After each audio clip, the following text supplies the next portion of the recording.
Bismillahirrahmanirrahim. Assalamualaikum warahmatullahi wabarakatuh. Selamat siang teman-teman dan salam sejahtera bagi kita semua.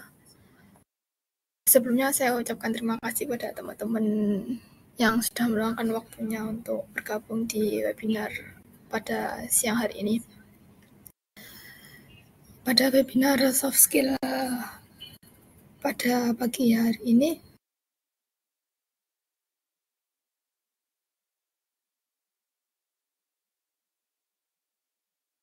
saya mengangkat judul yaitu potensi dasar kepemimpinan adalah kepercayaan.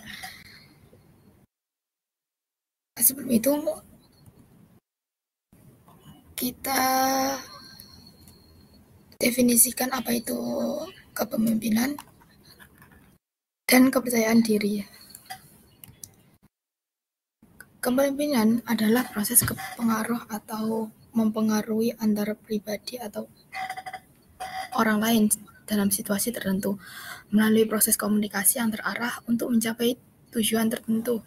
Sedangkan kepercayaan yaitu pengharapan positif bahwa orang lain tidak akan memiliki kata-kata, tindakan, atau keputusan bertindak secara oportunistik.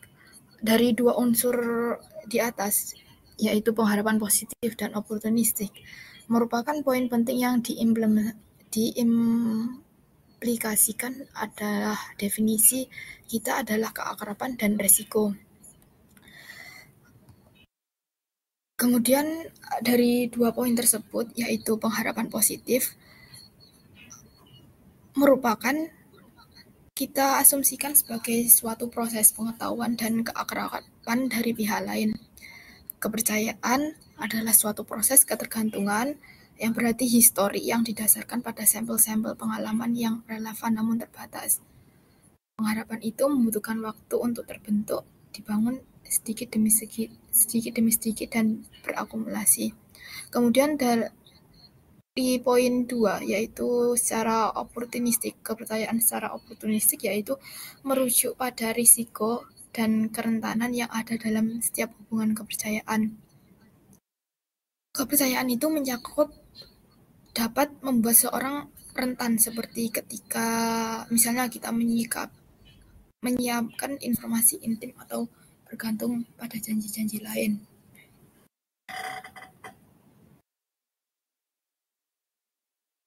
Ya, selanjutnya kepercayaan itu harus dilandasi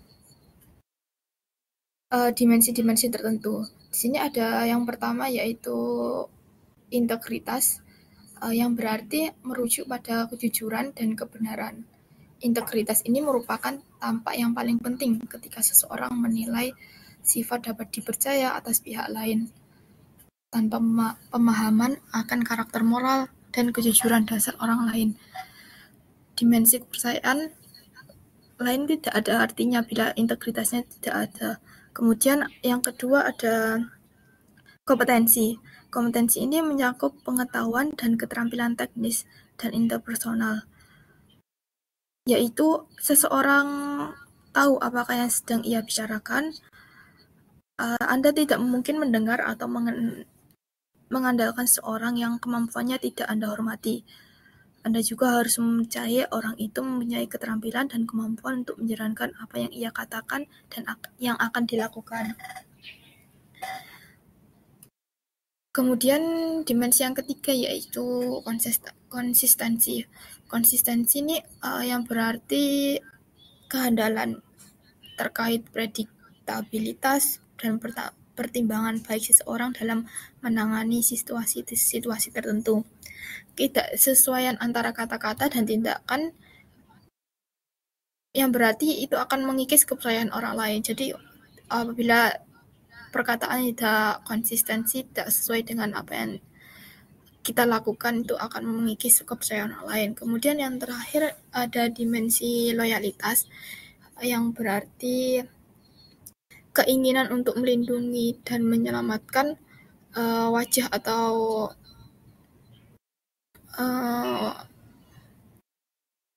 citra orang lain. Tuh kepercayaan tuh menuntut bahwa Anda dapat bergantung pada seseorang untuk tidak beroportunis. Kemudian apa sih ciri-ciri pemimpin yang dapat dipercaya? Perlu kita ketahui bahwa pemimpin-pemimpin yang dapat dipercaya ada 4. Di sini saya mengambil contoh 4. Yang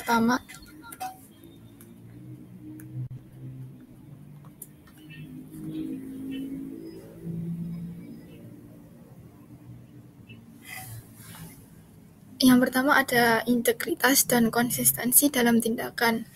Yang berarti pemimpin ini dapat dipercaya dan memiliki integritas yang tinggi. Mereka itu selalu berpegang teguh pada prinsip moral dan etika. Mereka dengan konsisten atau sesuai dengan nilai-nilai yang mereka yakini, sehingga dapat diandalkan untuk bersikap jujur dan adil, baik dalam situasi mudah maupun dalam situasi tertekan atau situasi yang sulit. Kemudian pada poin 2, yaitu keterbukaan dan transparansi dalam komunikasi, ini menjadi kunci yang penting dalam kepercayaan dalam kepemimpinan, yang berarti itu pemimpin yang dapat dipercaya tidak menyembunyikan informasi yang penting dan terbuka terhadap masukan atau saran dari anak buah atau staf-staf mereka. Mereka itu berkomunikasi dengan jelas dan tidak ambigu, sehingga tim merasa dilibatkan dan memahami arah serta keputusan yang dapat diambil dari pemimpin tersebut. Transparansi ini membuat tim jadi merasa dihargai dan bisa menjadi bonding, menimbulkan rasa kepercayaan dalam lingkup dunia kerjanya. Kemudian di poin 3, yaitu kemampuan mendengarkan secara aktif. Kemampuan mendengarkan secara aktif ini bisa dilakukan oleh pimpinan atau anak buah atau staf, yang berarti ini pemimpin baik itu tidak hanya berbicara saja, tapi juga mendengarkan masukan, keluhan, dan ide-ide dari anggota timnya. Dengan begitu, mendengar secara aktif ini dapat menunjukkan empati dan perhatian terhadap kebutuhan orang lain, serta dapat menciptakan lingkungan di mana semua orang merasa mendengar dan dihargai. Kemudian di poin 4 ini, yaitu komitmen terhadap janji dan tanggung jawab. Maksudnya yaitu pemimpin yang dapat dipercaya itu adalah orang yang bisa menepati janji dan membuat komitmen yang mereka buat kepada timnya.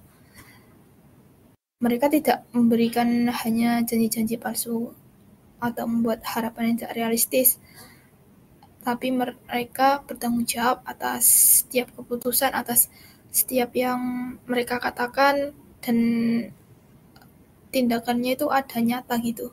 Jika mereka membuat kesalahan, mereka tidak ragu untuk mengakuinya dan mencari solusi terbaik untuk memecahkan masalah tersebut. Kemudian di poin 5 ini ada memberikan umpan balik yang konstruktif. Artinya itu pemimpin yang terpercaya dapat memberikan umpan balik dengan tujuan untuk membangun, tapi bukan merendahkan. Mereka fokus pada solusi dan pengembangan individu maupun tim, serta dapat menghargai setiap pencapaian yang telah diraih. Hal tersebut dapat membuat tim merasa termotivasi untuk selalu terbuka pada timnya dan menjadikan tim tersebut berkembang. Kemudian di poin 6 ini, empati dan dukungan kepada anggota tim.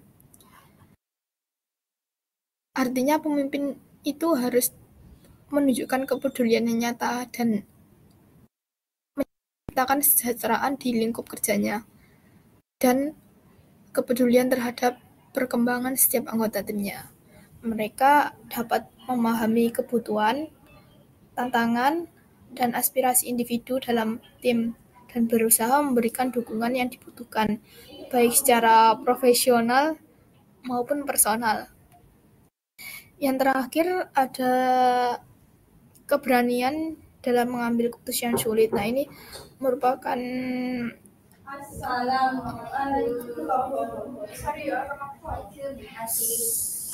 Ini merupakan ciri-ciri pemimpin yang paling sulit untuk dilakukan karena pemimpin yang dapat dipercaya itu tidak menghindari keputusan yang sulit, tapi mereka memiliki keberanian untuk bertindak dalam situasi yang penuh tekanan. Selalu memprioritaskan apa yang terbaik untuk timnya, selalu mengkoordinir setiap timnya. Dengan begitu, pendekatan yang matang dapat menciptakan rasa aman dan kepercayaan dalam tim untuk menghadapi tantangan bersama. Selanjutnya, bagaimana sih membangun kepercayaan dalam kepemimpinan? Nah, cara yang pertama ini sangat penting, yaitu jujur dan transparan dalam komunikasi. Artinya mereka memiliki keterbukaan dalam menyampaikan informasi dan selalu melibatkan timnya, dan mereka mampu memahami situasi yang sebenarnya. Dengan transparan tersebut, mereka menjadi tahu apa yang diharapkan dan lebih percaya pada pemimpin.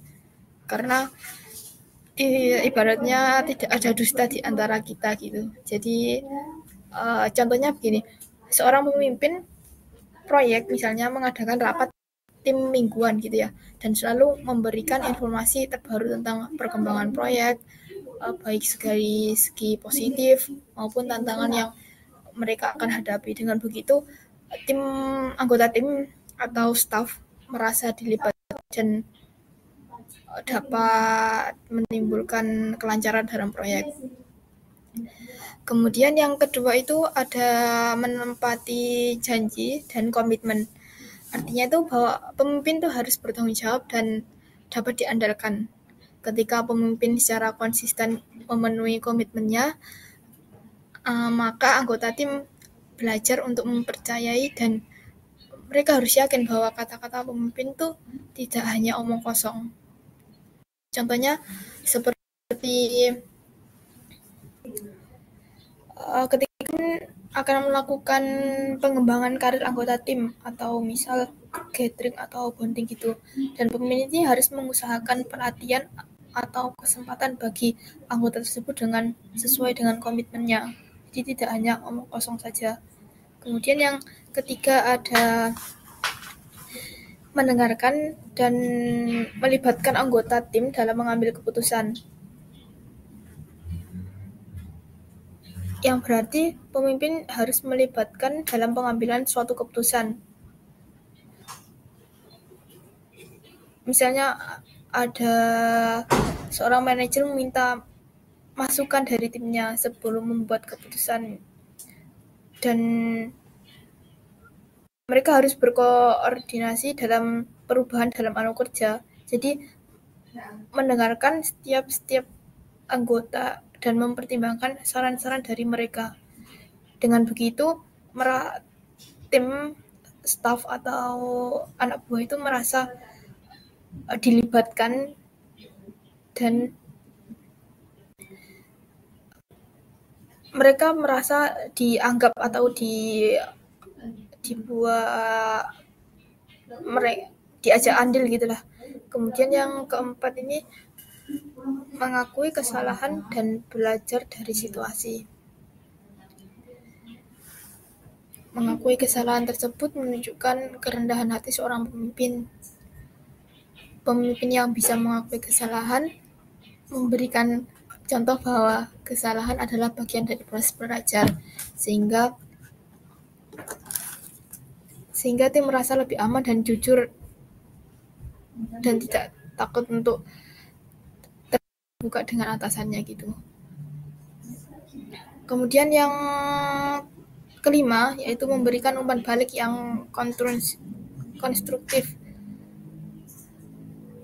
Artinya dengan umpan balik yang konstruktif itu anggota tim merasa dihargai dan terbantu untuk berkembang. Cara ini bisa digunakan untuk membangun kepercayaan karena menunjukkan bahwa pemimpin peduli terhadap peningkatan kinerja tanpa menjatuhkan anak buahnya. Contohnya seperti seorang supervisor memberikan umpan balik yang detail tentang area yang perlu ditingkatkan oleh anggota tim, area yang sudah cukup dan memberikan cara yang positif dan solusi yang dapat diambil untuk memperbaikinya. Kemudian dalam membangun tentu ada tantangan dalam membangun kepercayaan tersebut. Tantangannya yaitu salah satunya yang pertama mengatasi kesalahpahaman dan konflik antar anggota tim.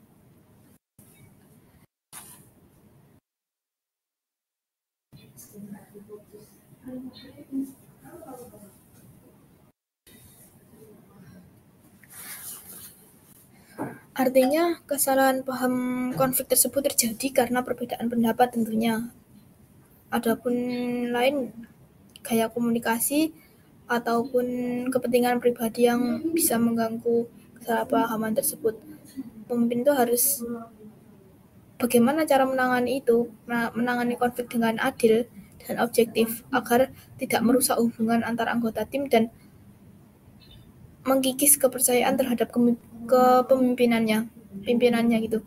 Konflik yang tidak tertangani dengan baik dapat menyebabkan hilangnya kepercayaan pada pemimpin karena mereka merasa diabaikan atau tidak dipahami. Kemudian yang kedua yaitu konsistensi dalam menepati janji dan komitmen. Tantangan ini merupakan tantangan yang besar karena menepati janji dalam situasi yang dinamis, misalnya terkadang pemimpin terpaksa melakukan keputusan yang bertentangan dengan janji awal karena perubahan dalam kondisi eksternal maupun eksternal. Kemudian adapun prioritas organisasi juga itu mempengaruhi juga. Hal tersebut dapat mengurangi kepercayaan jika tidak dikelola dengan transparansi. Untuk itu, pemimpin itu harus memberikan penjelasan yang jujur mengenai alasan perubahan tersebut, harus terbuka dengan staf ataupun timnya. Kemudian yang ketiga yaitu membangun kepercayaan dalam tim yang baru dibentuk. Dalam tim yang baru dibentuk, di mana situasi anggota tim yang bergabung membangun kepercayaan dari awal bisa sangat menantang. Anggota tim ini mungkin belum saling mengenal atau belum mengetahui gaya kepemimpinan yang diterapkan. Maka pemimpin tersebut itu perlu sering melakukan komunikasi dengan terbuka, melibatkan anggota dalam mengambil keputusan, dan memberikan perhatian ekstra agar mereka merasa dihargai dan percaya pada pimpinannya. Kemudian tantangan yang keempat yaitu menjaga batasan antara kepentingan pribadi dan profesional. Poin keempat ini seringkali pemimpin sulit membatasi kepentingan pribadi mana yang profesional gitu ya. Maka dengan begini kepentingan pribadi atau hubungan dekat bisa mempengaruhi profesionalisme. Jika pemimpin terlihat condong pada favorit atau keputusan yang biasa, kepercayaan anggota tim ini bisa terkikis. Maka caranya itu pemimpin perlu menjaga batasan antara yang jelas hubungan personal, profesional, dan memastikan keputusan yang adil dan dapat dipercaya. Kemudian selanjutnya yaitu mengelola harapan yang tak realistis. Artinya ini terkadang kan anggota tim memiliki harapan yang berlebihan terhadap kemampuan pimpinannya bisa ini, bisa itu, misalnya ekspektasi mengenai pembangunan karir, kenaikan gaji, atau tentang pemecahan suatu masalah gitu ya. Nah, tantangan ini tuh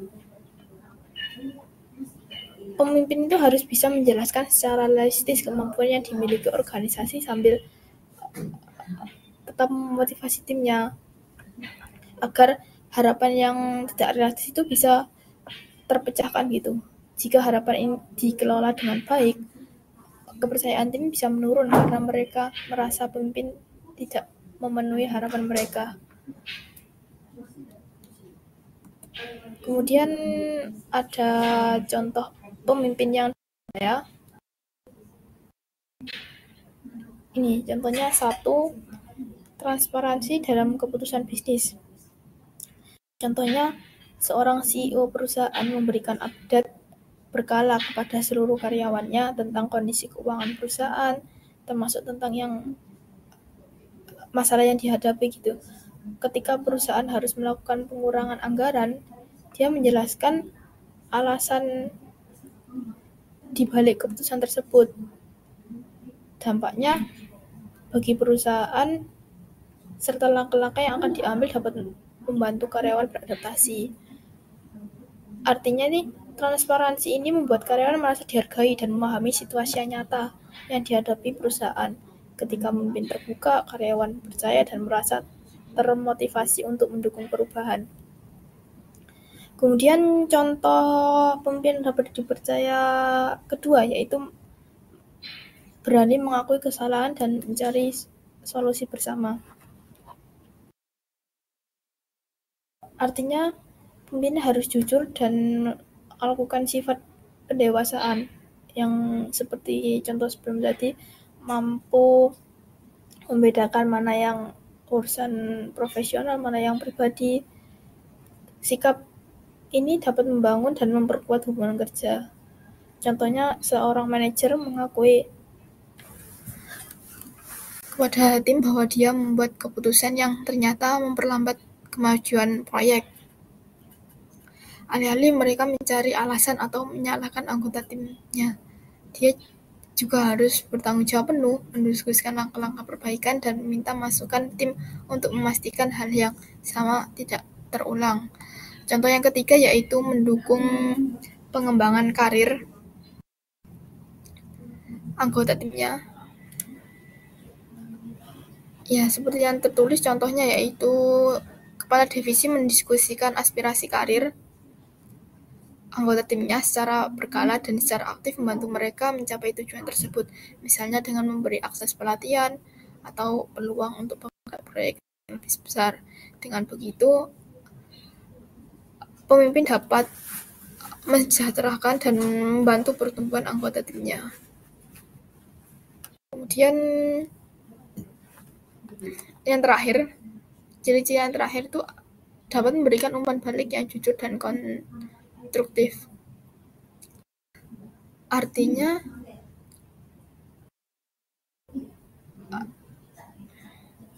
pemimpin harus tahu bahwa umpan balik diberikan itu digunakan untuk perkembangan mereka, bukan untuk menjatuhkan. Seperti contohnya seorang pemimpin tim memberikan umpan balik langsung pada salah satu anggota timnya yang hasil kerjanya belum sesuai harapan.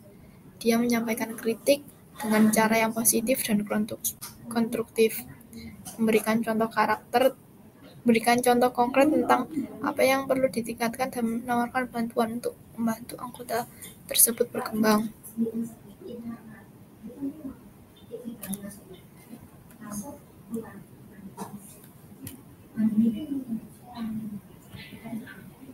Nah, dari kesimpulan materi kepercayaan merupakan fondasi utama dalam kepemimpinan ini, kepercayaan mengapa menjadi fondasi utama dalam kepemimpinan yang efektif?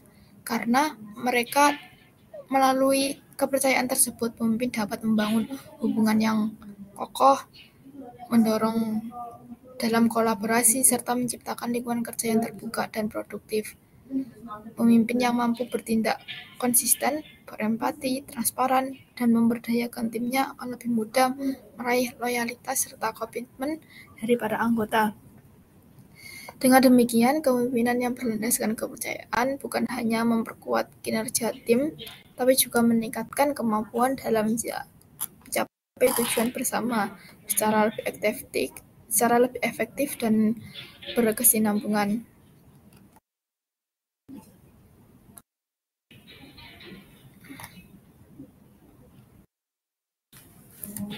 Mungkin itu materi pada siang hari ini. Apa ada yang ingin ditanyakan atau yang ingin didiskusikan? Silakan open mic atau ditulis di kolom chat.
Sudah masuk.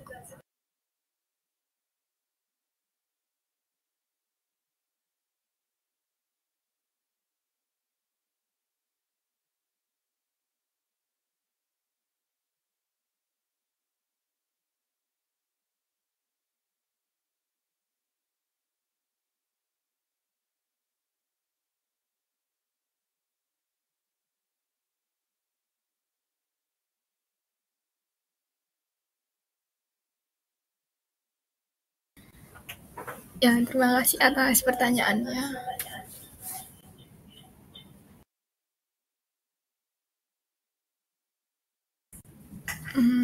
Dari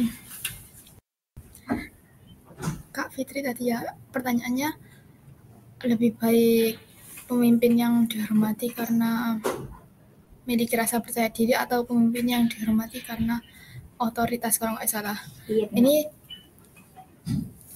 Ini menurut saya pemimpin yang dihormati karena rasa percaya itu biasanya mendapatkan staff atau pengikutnya itu secara sukarela karena anggota timnya itu merasa yakin pada integritas yang dibawa, kemudian kemampuan pemimpinnya dan niat baik pemimpin tersebut. Kepercayaan tersebut dapat membuat staf atau anggota timnya itu merasa aman, merasa terbuka satu sama lain dan termotivasi untuk saling bekerja sama, bisa mengatasi permasalahan yang ada, kemudian bisa menciptakan positif itu. Karena mereka tahu bahwa pemimpin dapat menghargai dan memperhatikan kepentingan mereka. Sebaliknya, jika pemimpin yang dihormati karena otoritas, seringkali tidak dihormati karena kedudukan atau kekuasaan yang dimiliki dari pemimpin tersebut itu bukan karena ikatan emosional atau rasa percaya yang terbentuk, namun penghormatan itu cenderung bersifat formal dan bisa menjadi sebuah paksaan, di mana stafnya itu mungkin mengikuti arahannya hanya karena mereka itu takut, jadi cuma formalitas aja gitu lah sama pemimpin dan bawahannya aja. Jadi konsekuensi atau hukumannya bukan percaya pada pemimpin tersebut, tapi mereka itu merasa takut gitu. Jadi secara umum pemimpin yang dihormati itu karena kepercayaan biasanya akan mampu membangun hubungan yang lebih kuat, menciptakan lingkungan kerja yang positif, berkelanjutan dengan timnya, kemudian memotivasi secara intrinsik. Sedangkan pemimpin yang dihormati karena otoritas mungkin mencapai kepatuhan, namun seringkali kurang efektif dalam bangunan semangat kolaborasi dan jangka panjang. Jadi mereka menghormati cuma karena takut akan atasannya. Mungkin itu dari saya, Mbak Fitri, atau ada feedback atau yang ingin didiskusikan, monggo.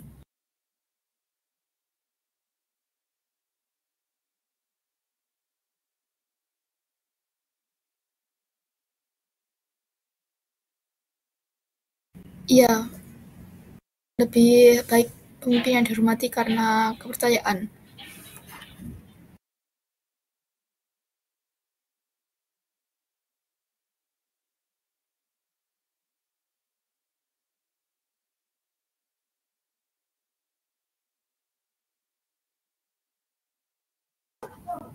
Iya, terima kasih kembali Mbak Fitri.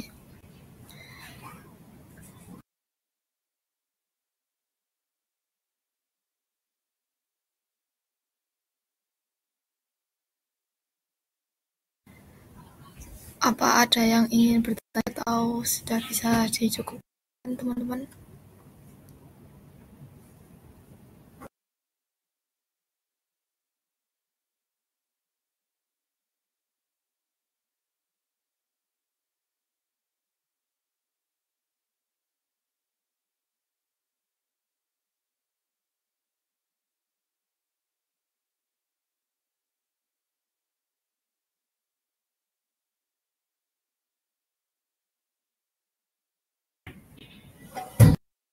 Mungkin apabila cukup bisa saya cukupkan. Mungkin itu materi dari saya di praktikum soft skill pada siang hari ini. Saya selaku pembicara pagi siang hari ini ucapkan terima kasih banyak pada teman-teman yang telah bergabung. Semoga bisa diambil yang baik dan buruknya bisa dibuang. Itu dari saya. Kurang lebihnya mohon maaf. Assalamualaikum warahmatullahi wabarakatuh. Mohon maaf teman-teman, bisa on cam terlebih dahulu, bisa foto. Ya.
Mungkin terima kasih teman-teman sudah tag gambarnya.